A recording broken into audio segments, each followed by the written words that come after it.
dibandingkan dengan sebelum pandemi COVID-19. Saat pandemi ini yang pastinya teman-teman di Cukur Online ini sangat bersyukur sekali karena menurut saya ini adalah momen gitu buat teman-teman yang saat ini sedang merasakan dampak dari pandemi ini bisa ikut dan terus bergerak dengan Cukur Online ini. Saat pandemi lebih banyak ya kan, ya sekarang alhamdulillah masih ada ya. Karena apa? Karena servis kita, pelayan kita selalu memberikan yang terbaik buat. Meraup untung di tengah gempuran pandemi COVID-19 memang dibutuhkan pemikiran dan ide yang jeli. Dengan kecakapan membaca peluang, dipadukan dengan kreativitas, tak hanya bisa membantu perekonomian diri sendiri, namun turut pula memberikan solusi masyarakat agar tetap menjaga penampilan di tengah pandemi. Di Jakarta, Devi Prihatiningsih, Steven Anthony Patinama melaporkan. Nah, itu kita harus tanamkan mindset bahwa kita adalah owner dari pekerjaan kita itu sendiri ya. Kalau kita pikir misalnya gitu ya kan, kita punya uang lah, modal ya kan untuk membuka usaha di kampung kita atau di daerah kita gitu ya kan, dengan modal misalnya 20 juta gitu ya kan. Nah, perharinya itu mungkin tarifnya itu 8.000. Tapi kita bekerja misalnya di barbershopnya Kang Abad gitu ya kan, dengan komisi yang sama gitu ya kan, kita mendapatkan komisi 8.000. Itu sama aja kita membuka usaha di daerah kita, di tempat lain, tanpa kita memikirkan harus membayar kontrakan bulanan gitu ya kan, harus memikir operasional gitu. Itu sama aja gitu kan, cuma hanya tempatnya saja yang berbeda gitu ya Kang Abad ya. Betul. Itu ya Kang Abad ya. Nah, jadi teman-teman tuh yang masih bekerja saat ini di tempat di tempat lain, masih harus tetap terus semangat gitu ya kan. Ya insya Allah nanti suatu hari ya kan, kayak itu tadi ATM ya kan, bisa meniru usaha yang memang sudah kita di dalamnya itu benar-benar dan sungguh-sungguh mempelajarinya. Jangan buru-buru dulu ya Kang Abad. Iya. Oke, assalamualaikum warahmatullahi wabarakatuh. Ketemu lagi dengan saya Ferry Diansyah dan Joko Tegar Susilo dari Story 08 Barbershop.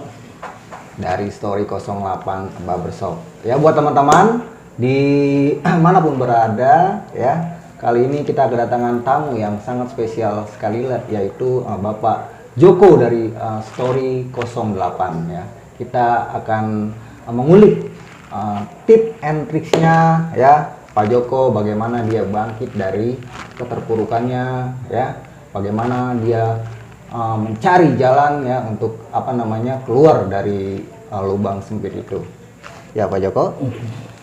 Pertanyaan-pertanyaan Pak Joko. Pak Joko sebelum menjadi seorang entrepreneur barbershop gitu ya kan, itu awalnya ceritanya seperti apa tuh Pak Joko? Dulu sih awal mula ke Jakarta itu setelah lulus sekolah, habis tragedi 98 itu. Tragedi 98 ya, kita ke Jakarta. Pertama kerja sih jadi security. Jadi security di daerah Jakarta Barat ini. Nah, dari security itu karena kita sering ngeliatin anak-anak pada nyablon, bikin-bikin flyer karena kebutuhan dari tempat itu sendiri, dia punya toko-toko di mall tuh, beberapa toko-toko di mall tuh. Nah, belajar dari situ karena sering lihat-lihat, begitu terkena PHK. Terkena PHK itu tahun 2002. Paling kena sebetulnya sih, karena begitu kena PHK itu bulan depannya saya harus nikah. Oh gitu. Jadi saya waktu nikah itu menutupin sama istri dan keluarga bahwa saya masih bekerja. Oh gitu. Padahal itu udah di PHK. Padahal udah di PHK. Udah di PHK. Tapi coba meyakinkan jadi istrinya. Cobaan pertama yang terberat itu ya situ. Saat kita mau nikah, bahkan rekan-rekan di kantor itu juga dulu tahu bahwa saya undangan udah disebar. Dulu di salah satu brand kaos terkenal sih. Nah, begitu kena PHK, kita pernikahan ya gembira nggak gembira. Jadi cobaan pertama itu di situ. Iya. Nah, setelah menikah, akhirnya karena kelamaan kita di rumah, masa bulan madu kelamaan, kapan kelarnya, kapan kerjanya katanya. Akhirnya ngaku karena kita udah nggak bekerja lagi dari PHK. Nah, karena dengan sedikit sisa-sisa uang itu ya kita ngelamar-lamar kerja lagi, dapat di beberapa tetap di security, cuman ya kontrak akhirnya Oh gitu. dengan gaji yang lebih rendah dari tempat semula. Dari situ akhirnya nggak ketutup lah untuk jadi kerja security itu ya nggak ketutup, akhirnya kita coba beralih ke usaha sablon. Itu tahun 2000. Ya, 2002 setelah menikah itu. Usaha sablon dulu awalnya ya nyablon apa aja, kaos seperti yang kita tahu, kaos. Lama-lama ya dapat orderan spanduk, zamannya masih manual totol gitu.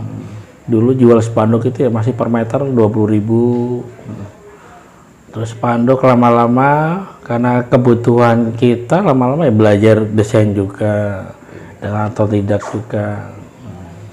Lama-lama meningkat ya nggak hanya di kaos dan spanduk aja, kebutuhan kayak brosur, neon box, plang merek, terus baliho itu kita kerjain juga. Seiring berjalannya waktu ya banyak juga sih di situ, akhirnya ya kita punya sedikit-sedikit tabungan, mulai nyicil-nyicil, dapat beli-beli kendaraan, ada ya alhamdulillah lah ada kendaraan juga itu. Dan paling mengenaskan itu waktu kita punya usaha reklama itu 4 kali motor itu hilang itu di situ. Ditanya gimana tuh Pak tuh bisa sampai hilang? Jadi ketika kita masang ke atas itu kan kondisi motor di bawah kita nggak mantau. Jadi begitu sama anak buah motor hilang itu bukannya sedih malah ketawa-ketawa gitu. Oh motor bisa hilang. Dan itu nggak sekali 2 kali, 4 kali itu. 4 kali, jadi kayak semacam didesain ya gitu ya. Jadi ketahuan, ntar Pak Joko nih mau naik ke atas nih kan, motornya bisa hilang. Jadi kayak udah semacam direncanakan juga gitu ya Pak. Jadi kalau kita naik pasang-pasang baliho itu malam rata-rata jam 2. Malam. Oh iya. Jadi ketemu hal-hal gaib itu udah sering dulu ngeliat itu sering. Lihat apa itu Pak? Ya, lihat pocong, kuntilanak itu benar-benar ada. Iya. Nyata ya? Nyata ya, kelihatan ya? Cuman cara kita, masa bodoh lah. Yang penting kita nggak ganggu. Ya. Iya. Ya itu dengan hal itu mengalir aja. Dulu mulai terpuruk itu ketika saya dapat tender itu nilainya lumayan besar. Karena kekurangan tenaga SDM, saya nyari-nyari partner dulu tuh. Karena nilai kontraknya termasuk besar. Dan sempat juga karena kekurangan dana, saya gadaikan surat rumah waktu itu. Surat rumah dapat, uangnya buat modal. Nah disitulah mulai terjadi ambruknya kita itu karena kita ditipu partner. Jadi beberapa baliho yang kita kerjakan ada yang rubuh, nimpa warung orang. Nah itu akhirnya kita ganti ya. Terus ada beberapa titik yang ternyata nggak terpasang. Dan waktu itu kita karena ngurusin usaha-usaha yang lain yang kayak kita nyari dulu zamannya harta-harta Soekarno segala macam itu, jadi kita nggak fokus ke usaha kita juga waktu itu, semacam kayak bambu petok. Terus ya sempat juga tuh Pak ya dulu sempat nyari, katanya ada narik emas segala macam, piring kerajaan katanya itu. Jadi uangnya sebenarnya nggak ketemu untungnya, uangnya habis ke situ gitu ya. Siap. Jadi semacam kayak kita katanya ada piring emas kerajaan Majapahit, ternyata kuningan. Oh ternyata kuningan. Ya, Apa memang sengaja ditanam? Sengaja ditanam mungkin itu. Sampai berburu kayak batu-batu fosil itu, kayu-kayu fosil yang udah jadi batu ya. Ya. Nah, di situ sih sebenarnya sih ya mulai ambruk-ambruknya di situ dibawain teman juga. Dan 2013 itu udah kerasa, 2014 itu udah mulai goyang gitu lah. Mulai goyang. Jadi goyangnya sebenarnya di percetakan sebenarnya nggak ada masalah karena keuangan saya aja. Karena saya harus gantiin produk itu karena kita kena klaim kan dulu itu. Dengan nilainya ya termasuk fantastis juga. Lumayan ya.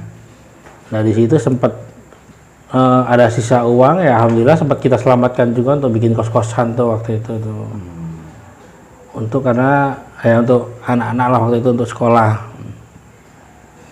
Dan makin sini makin terpuruk ya, sampai akhirnya rumah pun ya terus dikejar-kejar bank karena kan angsuran itu kan nggak bisa ditunda.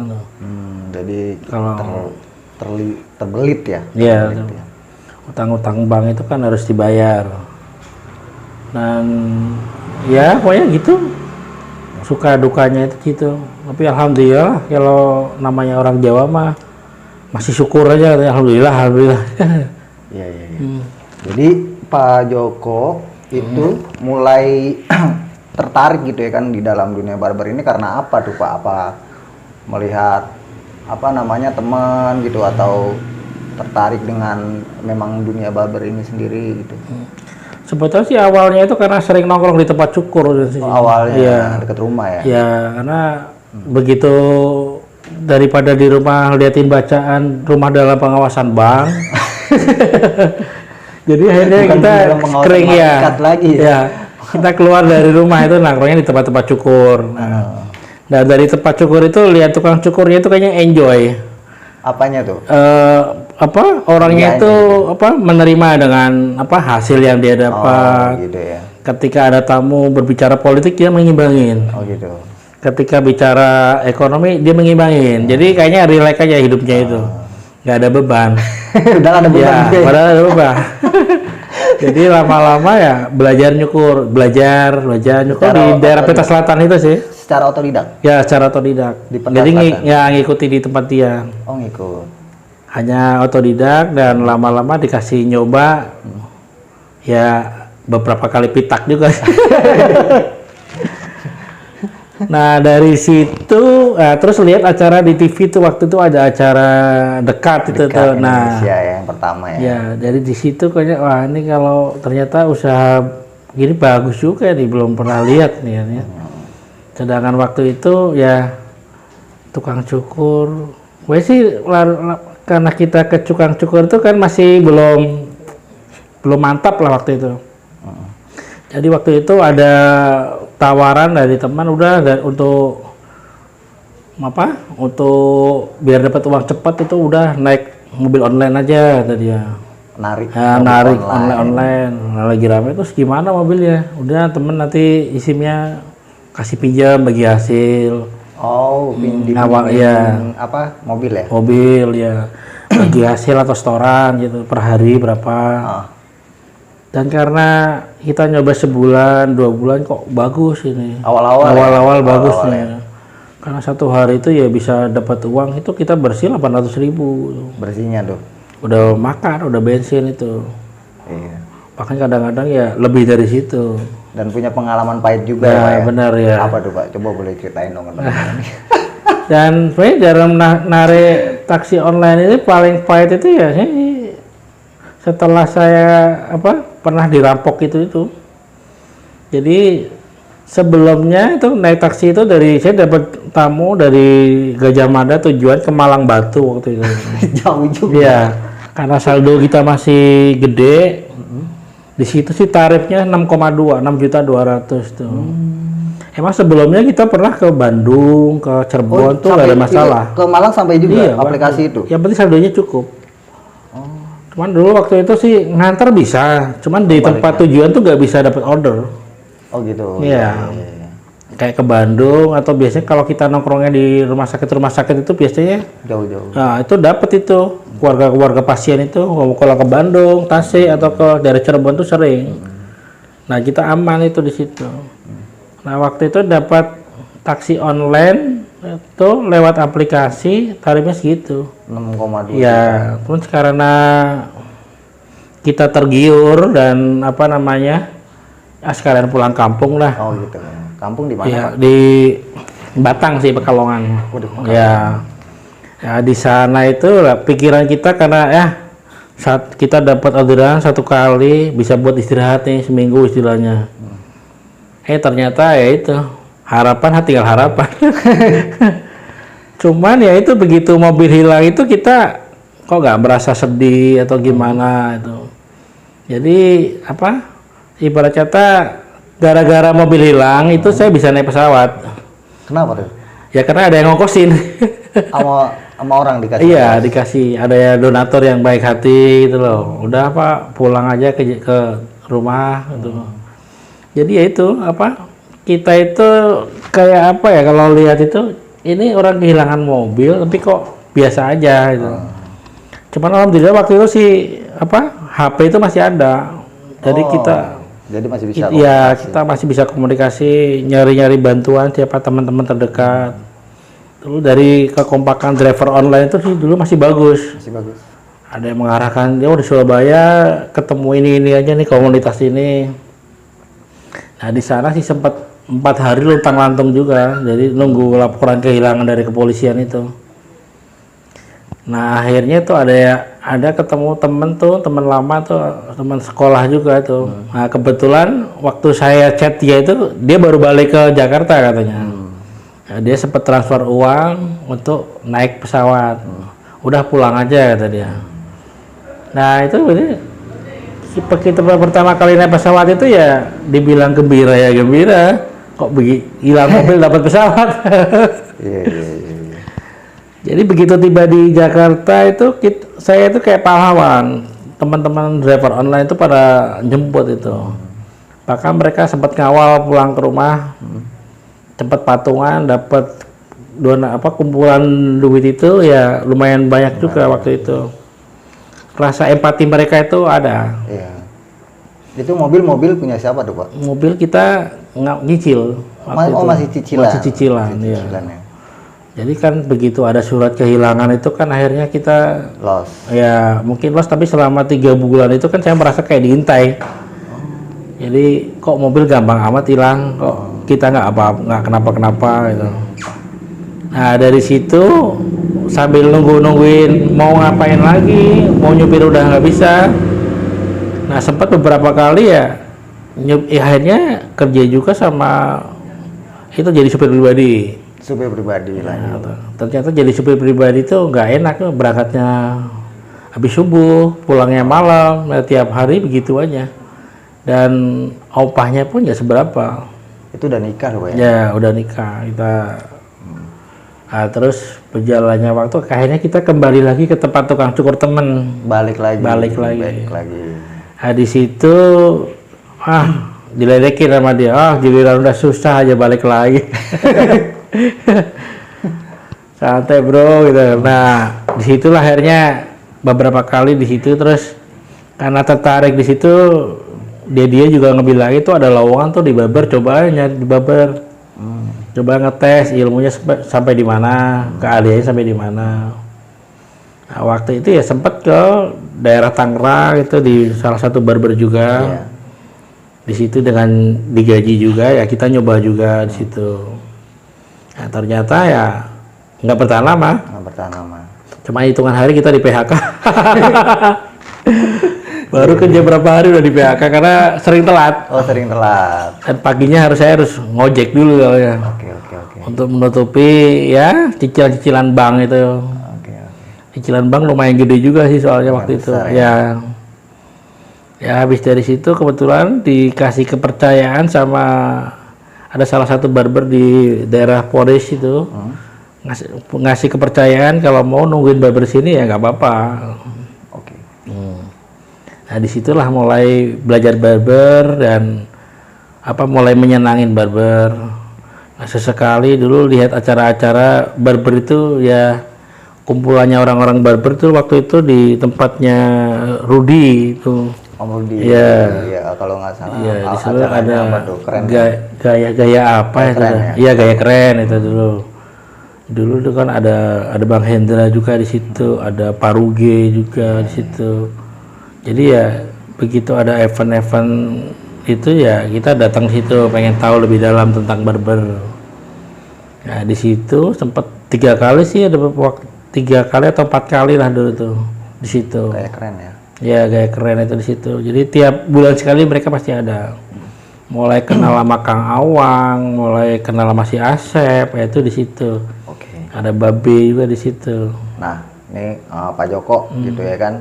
Singkat cerita gitu ya kan bisa sampai ke titik di mana Pak Joko sekarang sebagai founder atau owner ya daripada Story 08. Ya. Nah itu sejarahnya apa tuh dari Story 08 itu sendiri kan memiliki makna tersendiri kan buat Pak Joko. Nah itu boleh diceritain tuh ke teman-teman. Jadi Story 08 itu sebenarnya sih saya udah bercita-cita pengen punya barber itu setelah saya kerja di Polres itu.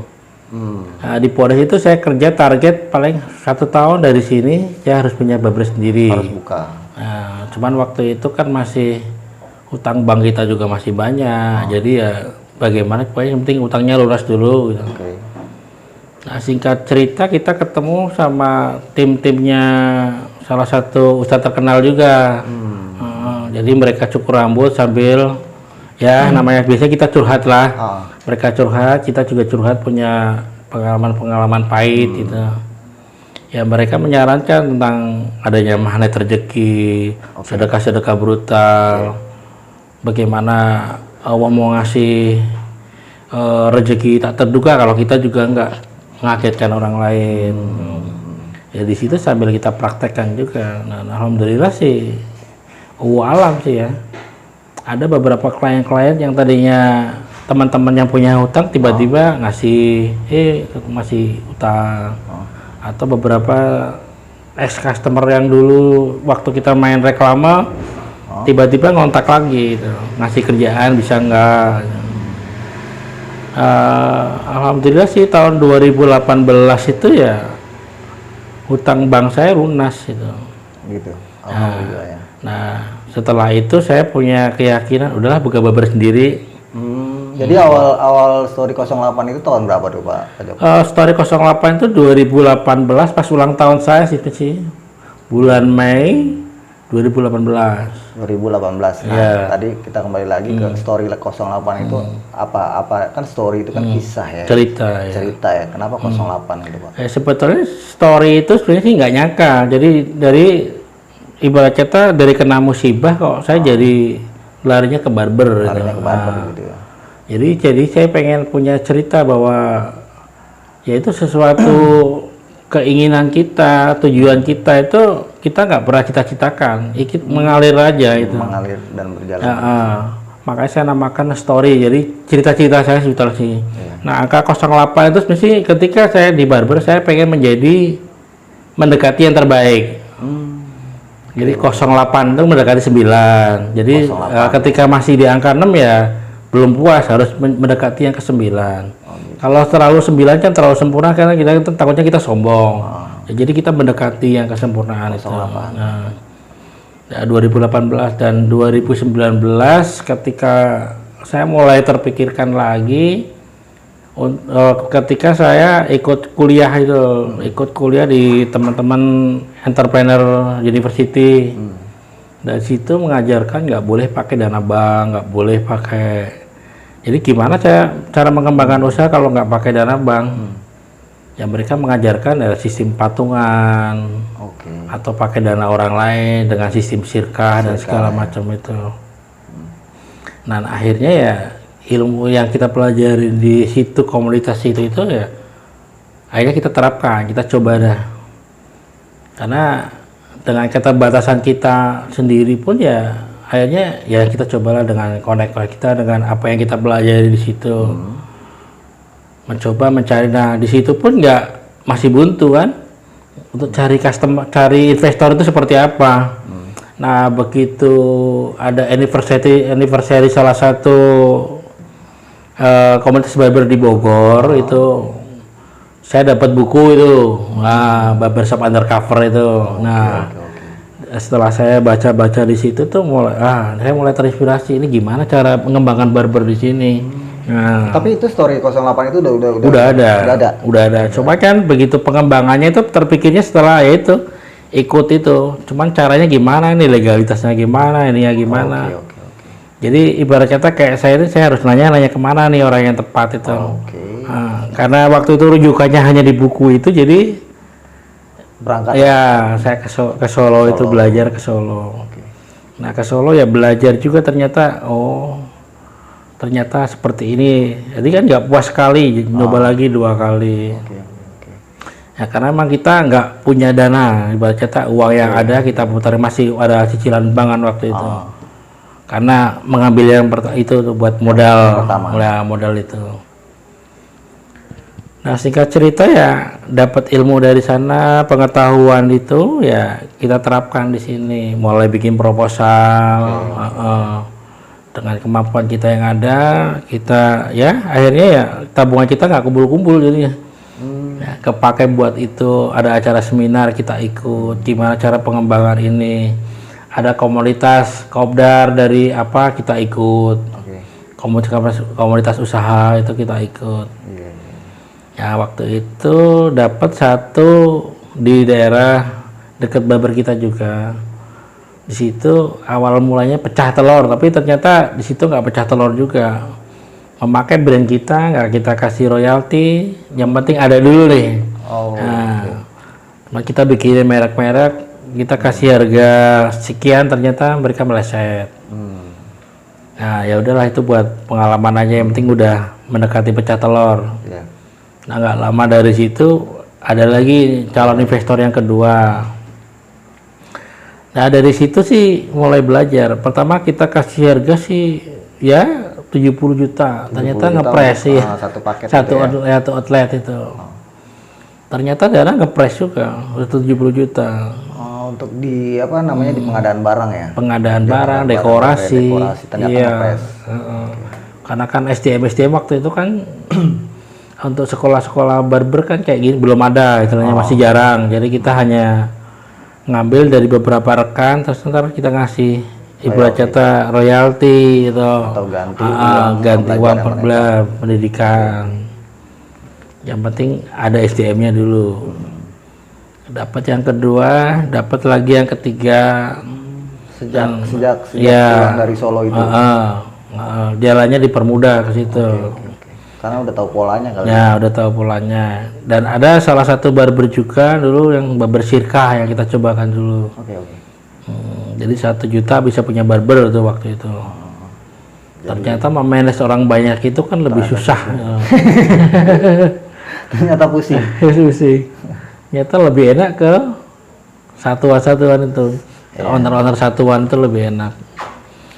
Nah itu akhirnya kan buat pelajaran kita juga, ternyata tempat strategis itu juga belum tentu hoki juga. Belum tentu hoki. Karena rezeki tempat juga beda-beda. Jadi tempat yang strategis atau bisa dibilang kalau dalam dunia bisnis itu sarang semut ya Pak. Iya, sarang semut. Nah, itu nggak menjamin juga. Nggak usaha menjamin itu ya, jalan karena gitu ya, Pak. kadang-kadang SOP kita sama anak buah kan kadang-kadang nggak diterapkan.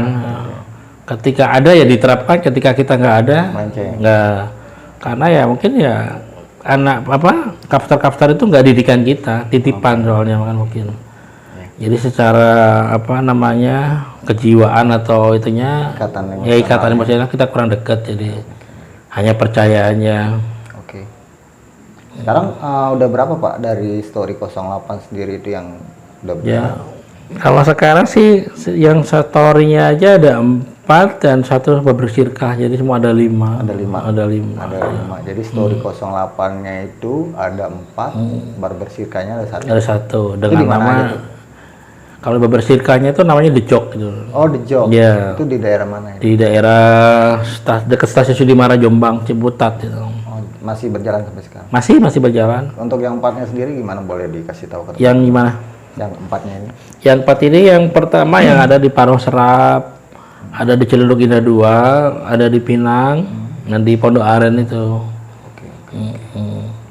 Masih berjalan semua ya? Masih berjalan ya.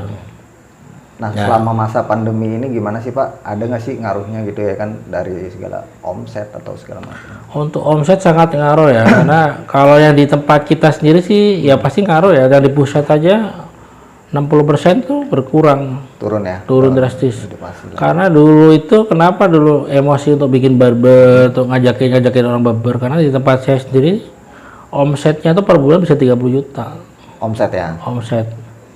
Jadi 3 kursi itu full itu dulu. Makanya kita acuan ke mereka itu investor itu dulu tempat saya. Percontohannya. Iya, percontohannya. Dengan hanya modal segitu, di bawah investasi di bawah 100, 1 tahun bisa balik modal. Oke. Acuannya ke tempat Acuannya kita ke tempat itu. yang Ya. Oke. Ternyata kan dalam perjalanannya kadang-kadang ya sama calon-calon investornya sendiri itu nggak sejalan. Melenceng dari harapan kita. Padahal kita nggak ada royalti di situ kan, biar berkibar dulu istilahnya benderanya itu. Oke.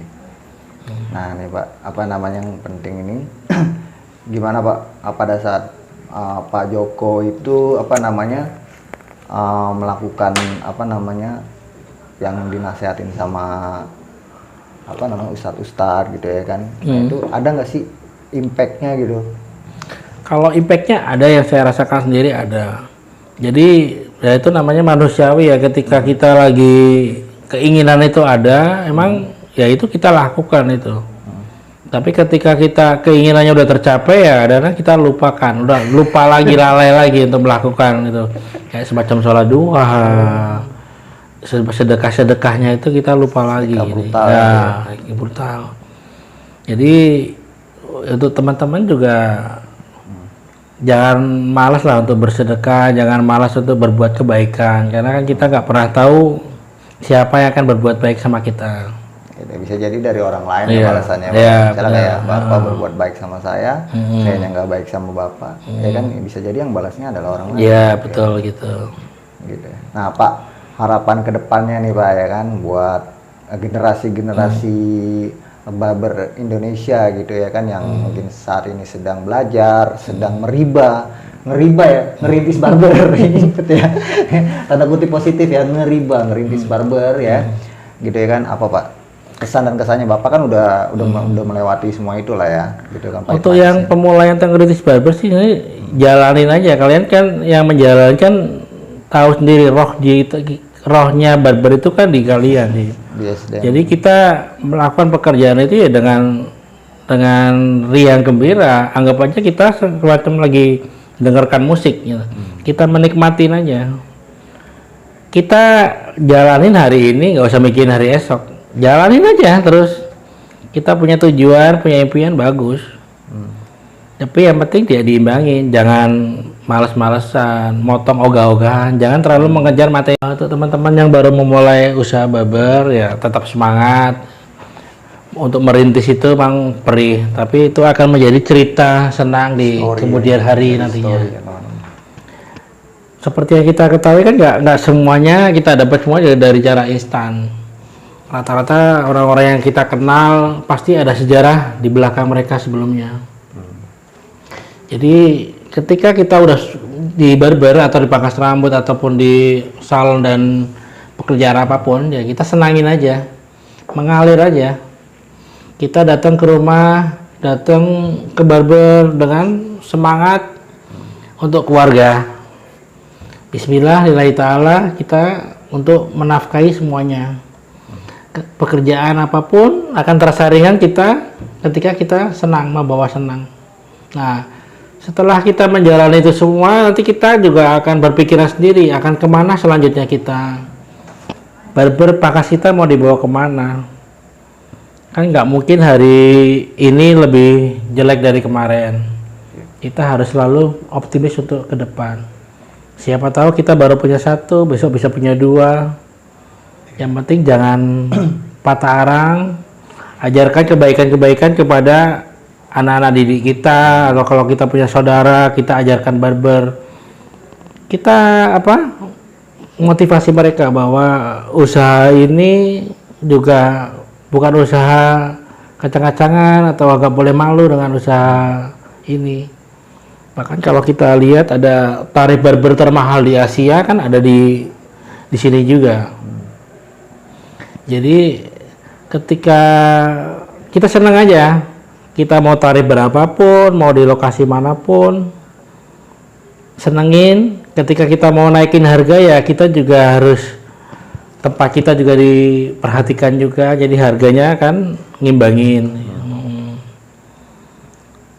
Dan jangan bosan untuk terus sama-sama belajar, silaturahmi ke komunitas-komunitas, berbagi pengalaman, sharing-sharing. Atau kalau kekurangan orang kan jadinya bisa saling connect, saling mengisi nanti sekalian info ya. Oke Pak Joko, sampai di sini dulu perjumpaan kita ya. Terima kasih banyak nih atas ilmunya, atas waktunya ya. Sukses selalu buat Pak Joko ya, kita doakan. Amin. Ya. Semoga terus bergerak, terus memberi dampak, terus bertumbuh ya, dan terus saling menumbuhkan. Juga terima kasih kepada BHC Barber Tool, kepada The Capster, kepada Go Khusus, dan juga kepada Harian Terbit ya. Teman-teman, sampai jumpa ya di kisah-kisah berikutnya bersama para barber ya. Pastinya kita saling mensupport ya, saling mendoakan, terus berkolaborasi, terus bersinergi ya untuk mewujudkan Indonesia berdaya di negerinya sendiri. Salam dari saya, Ferry Diansyah dan Joko Tegar Susilo, Story 08 Barbershop. Assalamualaikum warahmatullahi wabarakatuh.